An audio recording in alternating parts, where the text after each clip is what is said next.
자, 이제 벌써부터 대선 레이스가 시작되는데 대선 후보자분들의 과거 세금 정책 그리고 앞으로 어떻게 대선 공약에 세금 정책이 나올지 살펴보도록 하겠습니다. 먼저 이재명 더불어민주당 대표입니다. 네, 안녕하세요. 재테크 말하는 두꺼비 세무사입니다. 더불어민주당 유력 대선 후보자죠. 대선 주자인 이재명 대표가 오는 9일쯤에 당 대표직에서 물러나고 대권 행보에 본격적으로 뛰어들 전망이다 라고 기사를 읽었습니다. 그래서 제가 다른 건 모르겠고 세금 정책 어떻게 이제 생각을 가지고 계신지 그 부분들에 대해서 하나씩 세목별로 찍어보도록 하겠습니다. 하루에 하나씩 올릴 거고 그 다음에 통합보는 모아서 한번 올릴게요. 먼저 제가 가장 관심이 있을 수밖에 없는 주제죠. 상속세입니다. 상속세 먼저 살펴보면 최근에 이재명 대표님 의견을 하나씩 보도록 할게요. 25년 2월 24일 기사입니다. 제가 최근 것만 좀 봤어요. 왜냐하면 과거 거부터 다 보면은 사실 답이 안 나올 것 같아요. 왜냐하면 자주 변경이 되기도 하잖아요. 근데 모든 사람들이 자기의 입장, 그 다음에 자기의 지위에 섰을 때 생각이 바뀐다라는 걸 깨닫고 있다라고 이재명 대표님께서도 말을 하셨기 때문에 최근 몇 개월에 이슈가 됐었던 부분들에 대해서만 제가 좀 가져왔습니다. 너무 먼 미래 거 가져와가지고 너 예전에 이러지 않았냐? 이거는 조금 아닌 것 같아요. 제가 봤을 때는. 그래서 이제 조금 최근 거 위주로 말하겠습니다. 자, 25년 2월 24일 날 더불어민주당 이재명 대표가 가족과 살던 집을 상속받고 상속세를 내려고 집을 팔아야 하는 상황이 펼쳐지고 있다. 상속세법 개정 필요성을 거듭 강조했습니다. 그리고 28년 전 사이 집값이 많이 올랐다. 일괄공제 기준은 근데 그대로다. 집이 18억 원 정도 되면 세금 없이 상속해 계속 살게 해줘야 한다면서 이 부분에 대해서 이제 공제 액수 올리자라는 거죠. 왜 18억이냐면 일괄공제. 즉 지금 아무나 이제 대한민국에서 돌아가시면 웬만한 분들은 기본 일괄공제 5억 원을 적용을 받습니다. 그런데 이걸 민주당에서는 이제 8억 원으로 높이자. 그 다음에 배우자 상속공제라는 게 있습니다. 배우자분이 살아계시면 돌아가셨을 때 옆에 이제 배우자분이 살아계시면 기본 5억 원을 이제 공제를 해주는데 이거를 10억 원으로 늘리자. 그래서 일괄공제 8억 원, 배우자 상속공제 10억 원. 그래서 18억 원의 기준이 이제 잡힌 거죠. 그러면서 이제 말했습니다. 국민의힘은 상속세 최고 세율 인하해 주지 않으면 동의 못 한다라고 했는데 1천억 원 상속받는 사람에게 100억 원 깎아달라는 건 행패 아니냐고 비판을 했습니다. 이런 얘기도 있었어요. 그 공제 기준이 높아지면 이게 한편으로는 마용성, 마포, 용산구, 성동구를 비롯한 한강 인근 지역 주민들의 주요 수혜층이 되기 때문에 그 표심을 겨냥해서 내놓은 회심의 카드라는 평가가 있었습니다. 이게 최근에 3프로TV에 나가셨을 때도 유사한 말을 하셨어요. 유튜브에서도 이제 이렇게 말했죠. 2023년 서울에서 갑자기 상속세 납부 대상자가 이전보다 15%가량이나 늘었다. 바로 집값이 올랐기 때문이다. 28년 전 상속세 면세점을 정할 때 서울 집값은 다 10억 원 미만이었다. 그래서 결국 이런저런 얘기를 하시면서 민생을 들었습니다. 그래서 공제 한도를 18억 원으로 완화하자라는 것에 대해서 이제 기사가 나온 것에는 이렇게 적혀 있습니다. 조기 대선에 대비해 전략적 선택이라는 평가가 나온다. 왜냐하면 18억 원을 올리면 서울 한강 인근 지역에 집중된 분들 대부분 혜택을 봅니다. 저도 많이 느껴요. 그쪽에 계신 분들은 18억 원 정도의 공제 액수가 되면 제가 봤을 때 상속세 거의 안 내실 거예요. 그래서 어디가 혜택을 보냐? 마용성, 그 다음에 광진, 강동, 동작, 영등포 일부 지역에 해당합니다. 이른바 마용성 지역 필두로죠. 그래서 여기를 하게 되면 얼마나 그러면 부동산 민심 달래가지고 지난번에 이제 패배를 되풀이지 않겠다라는 결론이 나오는 건지 봤더니 마용성만 하더라도 선거인 수가 75만 명이더라고요. 그러니까 여기서 50%만 표를 잡더라도 37만이나 38만 명의 표를 잡을 수가 있습니다. 말 그대로 이제 마용성 일변구하기라는 작전인 것 같은데 여기 단발성 기획이 아니다 라고 보고 있고 그 다음에 이것도 명확하겠습니다. 상속세 최고 세율 50% 세율인데 이걸 40%로 낮추자라는 정부와 여당 안에는 정말 반대 입장을 했습니다. 이건 뭐냐면 상속세 완화에 대한 지지층의 반발에도 대처를 하고 있는 셈이다 라고 기사에서 말을 했습니다. 자, 그 다음 25년 3월 7일입니다. 25년 3월 7일에 국민의힘에서 이렇게 얘기를 했죠. 배우자 상속공제 전면 폐지하자. 배우자한테 주는 거는 수평적 이동인데 왜 거기다 세금을 매기느냐라는 의견에 이재명 더불어민주당 대표가 방침에 동의한다. 그래서 배우자는 아예 상속세를 없애버리자는 제안에 대해서 사실 타당성이 있다.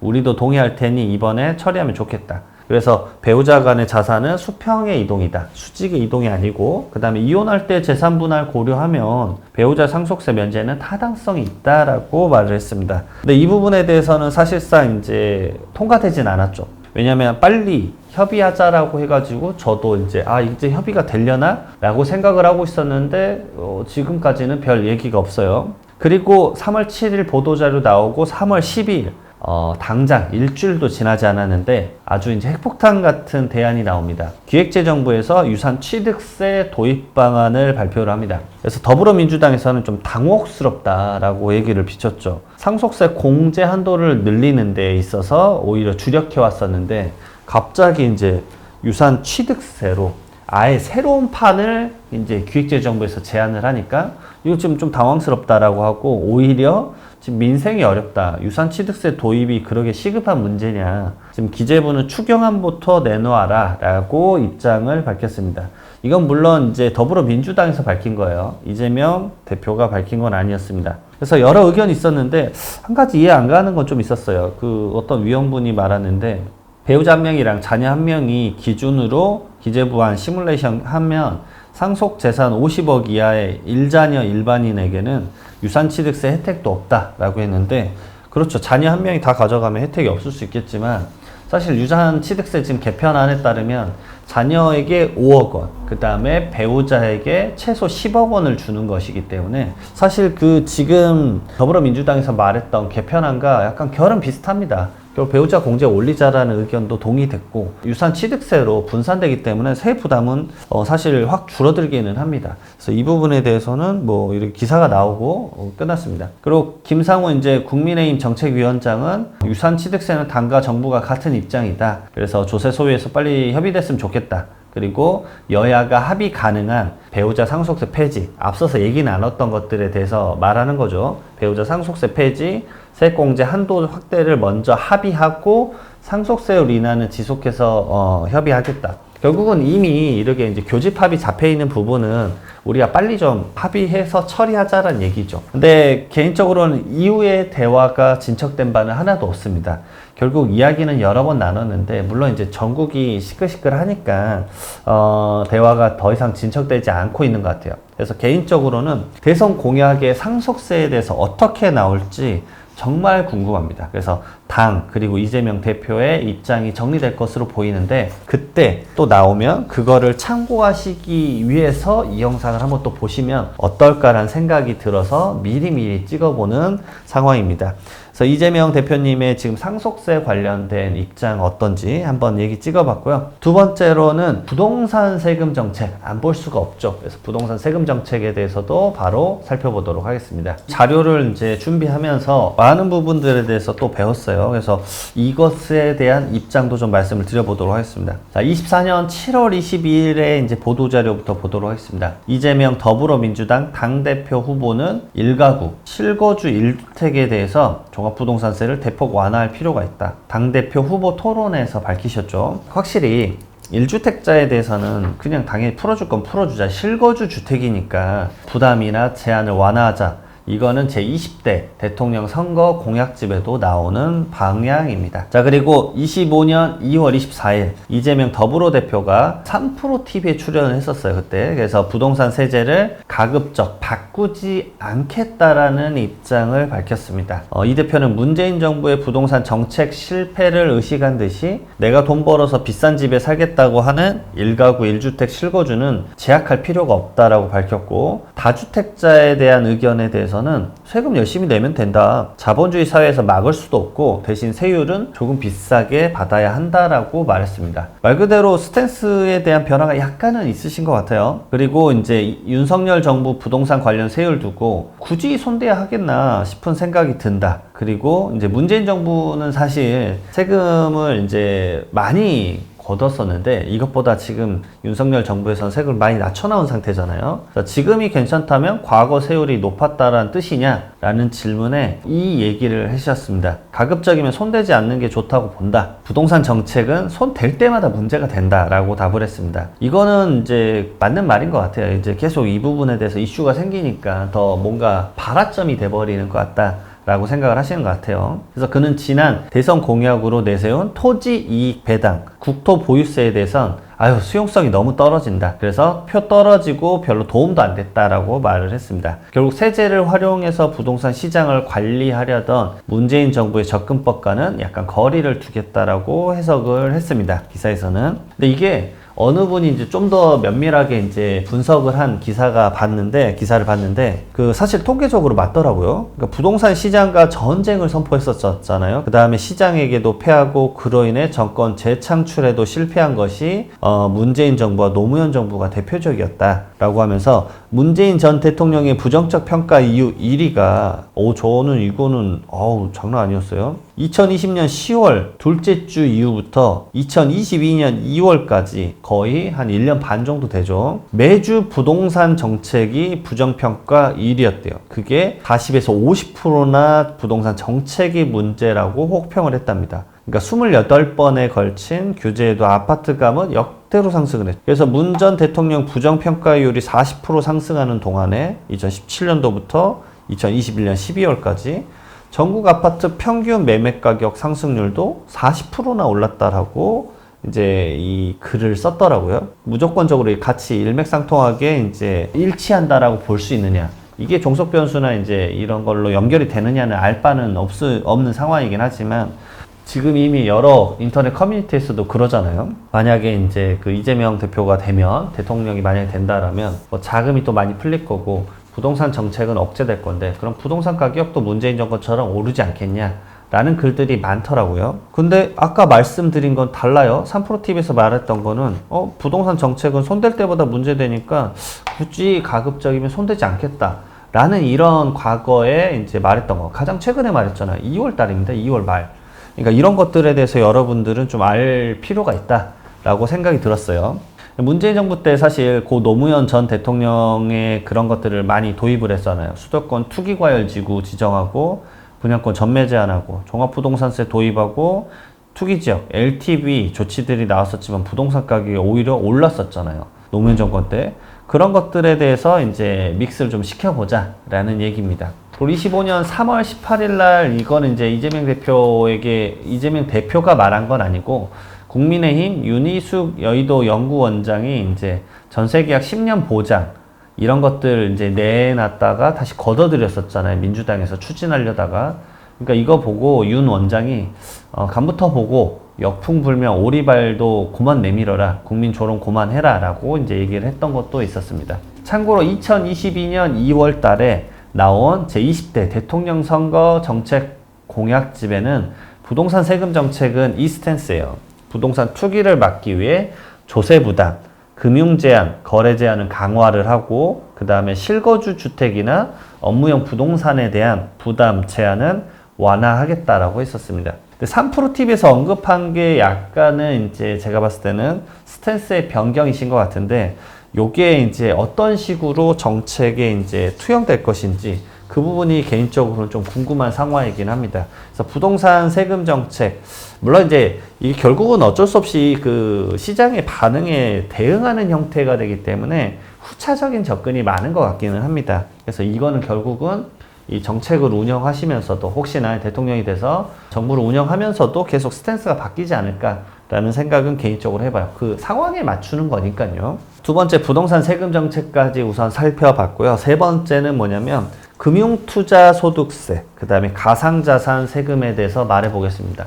아니 이거 폐지되고 유예됐는데 이거 무슨 말을 하느냐라고 하실 수 있는데 저는 이게 약간은 다른 스탠스가 또 밝혀질 수도 있지 않을까 라는 생각을 한번 해봅니다. 세 번째, 이재명 대통령 후보자 되실 분에 대한 정책, 세금 정책 관련된 거 한번 살펴보고 있어요. 물론 이제 금융투자소득세 폐지됐고요. 그 다음에 가상자산 과세 2년 유예됐습니다. 이거는 어떤 마음으로 한 거죠? 성장 우선 기조를 이어간 거예요. 그래서 제가 한번 쭉 또 최근에 스탠스 한번 보도록 하겠습니다. 24년 11월 4일입니다. 이재명 더불어민주당 대표가 4일에 금투세 폐지 뜻을 밝혔다. 2020년 연말 문재인 정부에서 도입한 금투세는 두 차례 유예 끝에 내년 시행을 앞두고 있었다. 말 그대로 25년을 앞두고 있었죠, 시행을. 근데 정부와 여당의 폐지 추진에 동참해서 민주당 스스로 이를 무산시켰다. 여기서 이제 이 대표가 말한 게 그거죠. 원칙과 가치를 따지면 금투세는 개선한 다음에 시행하는 게 맞다. 그러나 그걸로는 도저히 대한민국 증시가 가진 구조적 취약성을 개선할 수 없다는 결론에 이르렀다. 아쉽지만 정부 여당이 밀어붙이는 금투세 폐지에 동의하기로 하였다. 라고 해서 입장을 좀 밝히셨습니다. 그리고 이제 24년 11월 22일입니다. 그러게 금투세가 폐지가 됐죠. 이제 이 대표가 최근 이제 비공개 지도부 회의에서 가상자산 과세에 대한 시장의 우려를 두 차례 언급을 했다라고 합니다. 그래서 지도부 관계자는 이 대표가 가상자산 거래가 실제로 추적이 가능한지, 제가 여러 번 말씀드렸잖아요. 이제 가상자산 유예하는 거는 추적이 안 됩니다. 지금 시스템적으로 도입이 잘 안 되어 있기 때문에 이걸 보완하고 과세하는 게 맞다라는 입장을 전 여러 번 내세웠죠. 그래서 이 부분에 대해서 실제로 추적이 가능하냐라는 걸 얘기했다라는 거는 당 내에서도 어느 정도 알고 있다는 얘기겠죠. 그 다음에 과세가 가능한 체제가 마련되어 있느냐 등 여러 가지를 구체적으로 물었다라고 합니다.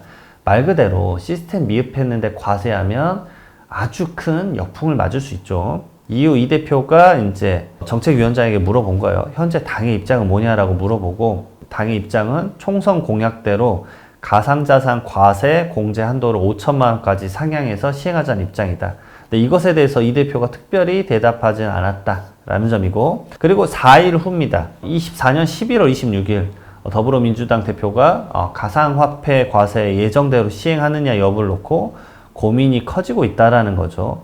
왜냐면 이게 이제 민주당 내부에서도 주식과 달라서 민생이나 실물 경제와 관계가 없으며 고액자산가가 주된 대상이라는 명분에 따라서 과세를 해야 되는 의견이 만만치 않기는 했지만, 가상화폐 과세 결단이 임박하고 명분과 청년 민심 사이에 이제 고민을 하고 있다. 근데 여기서 이제 그 당시에 한동훈 국민의힘 대표가 가상화폐 과세 유예를 주장하면서 청년 민심을 공략했으니까 거기에 대해서 입장이 좀 바뀔 수도 있지 않느냐라는 얘기가 있었고, 그 다음에 24년 12월 2일입니다.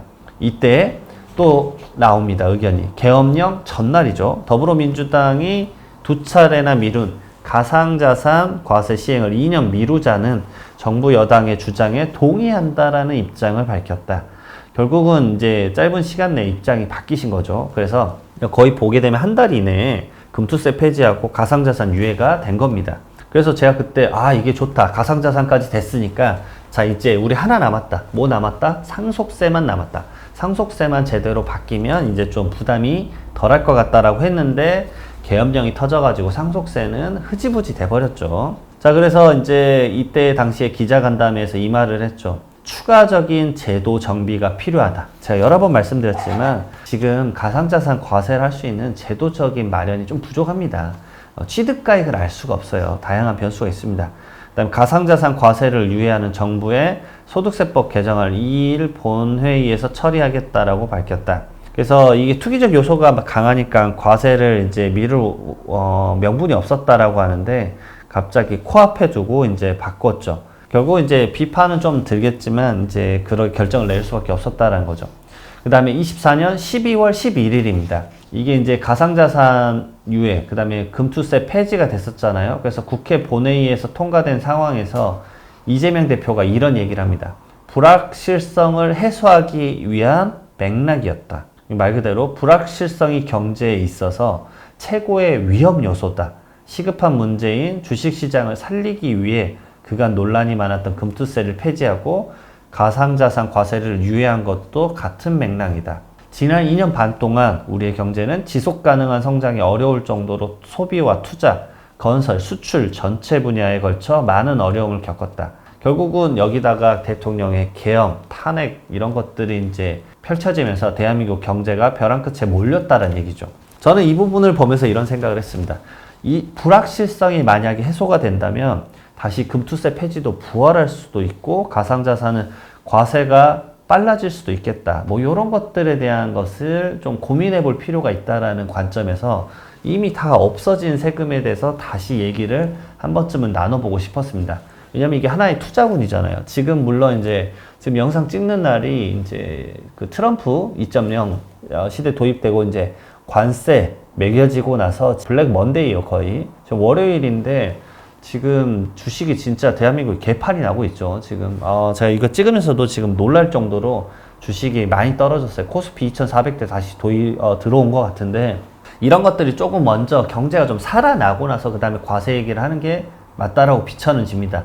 그러니까 즉각적으로 말할 것 같진 않아요. 그 다음에 가상자산은 그 시장도 좋아지기도 해야 되겠지만 시스템 도입이 먼저입니다. 그래서 제가 여러 번 말했죠. OECD 모든 국세청이 도입하려고 하는 시스템, 비거주자들의 가상자산을 서로 정보를 공유하려고 하는 칼프, CARF. 칼프가 도입되면 제 개인적으로는 그때쯤 되면 과세가 시작될 것으로 보이는데, 지금 취득하셨던 분들 마이너스가 상당하실 거예요. 제 가상자산도 지금 속된 말로 박살이 나고 있습니다. 결국 이것을 좀 지켜보고 나서 시장이 좋아진 다음에 과세를 한다 그러면 그나마 반발이 덜 하겠지만, 지금 이렇게 이제 박살난 시장 상황에서 과세를 한다라고 말을 하면 그건 제가 봤을 때는 조금 아닌 것 같다라는 생각이 듭니다. 어쨌든 불확실성 좀 해소되고 나서 다시 얘기가 나올 수도 있다라는 점을 좀 말하고 싶었습니다.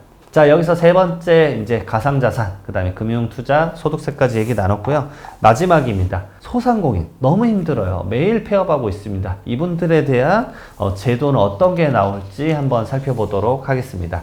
여기는 사실 세금 얘기를 하고 싶은 게 아니라, 제가 요즘 그 자영업자분들의 컨설팅, 개업하기 전에 제발 1억에 창업하세요 라고 말해주는 다양한 강연, 그 다음에 다양한 컨설팅을 도움드리고 있는데, 많은 분들이 지금 이 상황에서 개업하는 게 맞냐 라고 얘기를 주십니다. 특히나 제가 전문직 분들 너무 많이 마케팅을 봐드리고 있어요. 가장 많이 봐드리는 분들이 지금 의사분들인데, 이런 식으로 지금 개업하시면 조금 힘들 수도 있다. 지금 개업 시장이 장난이 아니다 라는 그런 얘기들을 조금 말씀드리고 있습니다. 그래서 제 20대 대선 때 2022년도에는 이재명 당대표님은 어떤 의견이셨는지 한번 살펴보고, 그 다음에 최근에 있었던 이슈들 쭉 한번 말해보는 시간 가져보도록 하겠습니다. 물론 이것도 시장에 따라서 계속 맞춰 나가야 되는 부분인데, 요즘 폐업률이 너무 장난이 아니죠. 월 10만 명씩 폐업하고 있습니다. 원래는 기존에는 폐업이 연마다 100만 건이 넘어가진 않았단 말이에요. 2024년도에 100만 건이 넘어섰고, 2025년 지금 된 상황에서 매월 폐업자 수가 10만 명이 넘어가고 있습니다. 그러면 올해 다 지나면 몇만 명이 폐업을 해요? 120만 명이 폐업을 하는 상황이 펼쳐질 겁니다. 자, 20대 대선에서 공약으로 내세웠던 거는 그 당시에 코로나가 지배하고 있었습니다. 말 그대로 전염병이 지배하고 있었기 때문에 이런 부분 관련해 가지고 한국형 사전 보상이나 온전한 보상, 그 다음에 재난 시기에 임차 상인의 임대료 부담 완화, 이런 것들이 좀 있었어요. 그러니까 이건 특수성이죠. 왜냐면 지금은 이제 그래도 코로나라는 전염병은 이제 지금 거의 일상에서 사라진 상황이니까. 그리고 계속 이제 유사하게 말하고 있는 게, 이제 이재명 대표님 말하는 게 지역화폐를 통한 골목 경제 활성화입니다. 그래서 임기 내에 지역화폐를 연간 50조 원을 목표로 발행을 하겠다. 그 다음에 지역화폐 발행 지원을 체계화해서 중앙정부의 상시 지원으로 변경을 할 거고, 지방정부의 상황을 고려한 맞춤형 지원으로 각 지역 간 불균형 완화, 그 다음에 온 국민에게 소상공인 전용 소비 쿠폰을 지급하겠다라 그랬습니다. 자, 이게 제가 봤을 때 메인이고, 두 번째로는 플랫폼 시장 속의 의뢰 권리를 보장해 주겠다. 이런 것들이 많았어요. 이런 것들이 좀 핵심이고, 세 번째로는 도심 제조업 르네상스 시대 개막. 그래서 도심 제조업 딱 하니까 떠오르는 게 뭐냐면, 그러면 지산을 말하는 건가? 이런 것에 대한 생각이 좀 들었습니다. 자, 그래서 최근 보도자료 보니까 이제 일반적인 횡보와 똑같습니다. 24년 11월 21일 이재명 대표님이 이제 시장을 찾아서 근본적으로 자영업자 빚 탕감하게 해야 된다. 돈 돌게 하는 것은 정부의 역할이다. 그래서 민생 경제 위기 극복을 위해서 정부의 확장 재정이 필요하다라는 입장. 아마 이때부터 이제 추가적으로 그 다음 연도에 정부의 재정의 추경도 필요하다, 이런 얘기까지 연결이 되는 것 같아요. 그 다음에 이 대표는 지역화폐, 지역사랑 상품권 발행과 자영업자 폐원 지원 등 분야에 정부 재정이 투입돼야 된다라고 밝혔습니다. 자, 25년 1월 20일에는 시중은행장을 만나서 소상공인 자영업자 지원, 충실하게 좀 해달라라고 밝혔고요. 자, 그다음 25년 2월 10일입니다. AI 첨단 기술에 의한 생산성 향상은 노동시간 단축으로 이어져야 한다. 특별한 필요 때문에 불가피하게 특정 영역의 노동시간을 유연화해도 그것이 총 노동시간 연장이나 노동대가 회피 수단이 되면 안 된다. 그리고 또 말했던 것 중에 하나가 주 4일제를 말을 하셨어요. 주 4일 근무국가. 정년 연장을 본격 논의하자라고 했습니다. 이때 이제 연설을 하셨었는데 특정 산업 노동시간 유연화는 가능한데 기존 입장을 되풀이해서 주 52시간 연장근로 12시간 포함한 상한제 허물기에는 이거는 하지 말자라는 약간 입장이었던 것 같아요. 그래서 이때 이제 주 4일제가 좀 정말 핫했습니다. 그래서 이준석 씨가 이제 또 이걸 말했죠. 개혁신당 이준석 의원이 자영업자 입장에서 날벼락이다. 왜냐면 주 4일제가 돼버리면 주 5일제 노동자가 주 4일제로 전환하면서 임금을 그대로 유지하자는 주장인지 아니면 임금을 실질적으로 삭감하면서 적응해 나가자라는 주장인지 좀 명확하지가 않다. 뭐 이 부분까지 사실은 말하진 않았죠. 왜냐면 아직 논의를 시작하진 않았잖아요. 그러니까 논의를 하고 나서 맞춰 나갈 부분이긴 하지만 이것에 대해서 이제 이준석 그 의원이 말을 한 거죠, 강하게. 이준석 의원이 계속 말했습니다. 무엇보다도 노동자 입장에서는 주 4일제를 선호할 수 있겠지만 자영업자 입장에서는 거의 날벼락과 같은 이야기로 들릴 수 있다. 그런 정효과와 부효과를 다 고민해 정책을 낸 건지 아니면 대선 행보 후 하나로 던진 것인지 좀 더 들여다봐야 한다. 라고 지적을 했다라고 합니다. 이제 이런 부분들에 대해서 이걸 보시는 분들, 이게 노동자 입장인지랑 그 다음에 자영업자 입장인지에 따라서 의견이 좀 달라지실 것 같다는 생각이 듭니다. 자, 그리고 25년 4월 2일, 정말 며칠 안 됐죠. 서울 영등포구 소상공인 연합회를 방문한 자리에서 경기와 민생이 나빠지면 정부가 출연해 재정 지출을 확보하고 민생을 살리는 게 역할이다. 결국 과거에 있었던 입장이랑 똑같은 스탠스인 것 같아요. 근데 이게 소상공인 분들 만나러 갔는데 그리고 시장을 찾았을 때 이런 얘기를 할 수밖에 없다라는 생각은 개인적으로 듭니다. 왜냐면 거기 앞에서 소상공인 지원 그만하고 뭐 그럴 순 없잖아요. 그리고 주 4일째 해야 된다 이런 얘기 하기에는 조금 힘들지 않을까라는 생각입니다. 아무튼 여기서 이제 또 정부는 10조 원 규모 필수 추경을 제안을 했는데 여당은 이제 산불 쪽으로 가야 된다. 근데 반면 야당은 필수 추경보다 규모를 좀 더 늘려서 민생 회복에도 적극적으로 지원해야 된다라는 입장을 조금 말한 것 같아요. 어쨌든 이번에 이제 다양한 사건이 있었잖아요. 뭐 쿠데타나 뭐 이런 사건들이 있었는데 소상공인을 포함해서 골목 상권, 지역 경제가 너무 많이 나빠졌다라 그래서 이런 부분들을 재정 지출로 좀 메꿔야 된다라는 입장을 계속 보여줬습니다. 자, 이걸 보시고 계신 소상공인분들 그리고 근로자분들은 또 다양한 생각이 들 건데 이 노동 관련된 이슈는 제가 추후에 저랑 이제 폐업을 피하는 법이란 책을 공저를 하신 분이죠. 제가 폐업을 피하는 법 책이 곧 나올 텐데 지금 출판 작업 중이에요. 거기에 노동 부분을 맡았던 이제 이채영 노무사님 모시고 다음에 노무 관련된 제도들도 한번 얘기를 나눠보도록 하겠습니다. 어쨌든 4가지 섹션에서 제가 이제 말할 바, 제가 관심사가 있고 그 다음에 제가 많이 접하는 분들에 대한 얘기를 한번 쭉 해봤습니다. 여러분들 생각은 어떤지 댓글로 좀 달아주시고요. 너무 또 댓글에서 싸우지 마시고 이 상황을 한번 봅시다. 그리고 어떻게 이제 대선 공약이 나올지도 살펴본 다음에 대선 공약 나오면 제가 바로 영상 또 찍어서 올리도록 할게요. 이번엔 이재명 편이었고요. 다음에는 이제 누굴 찍을지 또 고민을 해보고 영상 올리도록 하겠습니다. 감사합니다.